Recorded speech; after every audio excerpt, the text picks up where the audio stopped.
নমস্কার বন্ধুরা, রবিবার সকালে জলখাবার কী হবে ভেবে গতকাল রাত্রেই 2 কাপ গোবিন্দভোগ আতপ চাল এবং 1 কাপ বিউলির ডাল ভিজিয়ে রেখেছিলাম। সকালে উঠে চাল এবং ডাল আলাদা করে বেটে নিয়েছিলাম আর এদিকে কিছুটা মৌরিও গুঁড়িয়ে নিয়েছিলাম। এরপর চাল বাটা ডাল বাটা মৌরি গুঁড়োটা মিশিয়ে নিচ্ছিলাম আর অবশ্যই তার সাথে যোগ করে দিয়েছিলাম স্বাদ মতো নুন। এরপর চাল বাটা ডাল বাটা মৌরি গুঁড়ো এবং নুনটা দিয়ে জল দিয়ে সুন্দর করে আমি মিশ্রণটা নিয়ে একটা ব্যাটার তৈরি করে নিয়েছিলাম।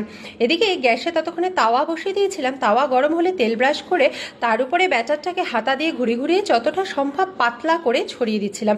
তোমরা নিশ্চয়ই দেখেই বুঝতে পেরে গেছো আজকে জলখাবারে আমাদের কি তৈরি হয়েছিল। হ্যাঁ বন্ধুরা, আজকে জলখাবারে ছিল সরু চাকলি। এই দেখো বন্ধুরা, আমাদের সরু চাকলি তৈরি হয়ে গেছে। আর সাথে খাবার জন্য তৈরি করেছিলাম, সরু চাকলি দিয়ে খাবার জন্য তৈরি করেছিলাম ছোট আলু দিয়ে মটরশুঁটির দম এবং ঝোলা খেজুরের গুড়। প্রথমেই গোপাল এবং ঘরের ঠাকুরের ভোগটা সাজিয়ে নিয়েছিলাম। এগুলো ছিল ঠাকুরের ভোগ আর তার সাথে এটা ছিল আমাদের জলখাবার। ধন্যবাদ বন্ধুরা সকলকে দেখার জন্য।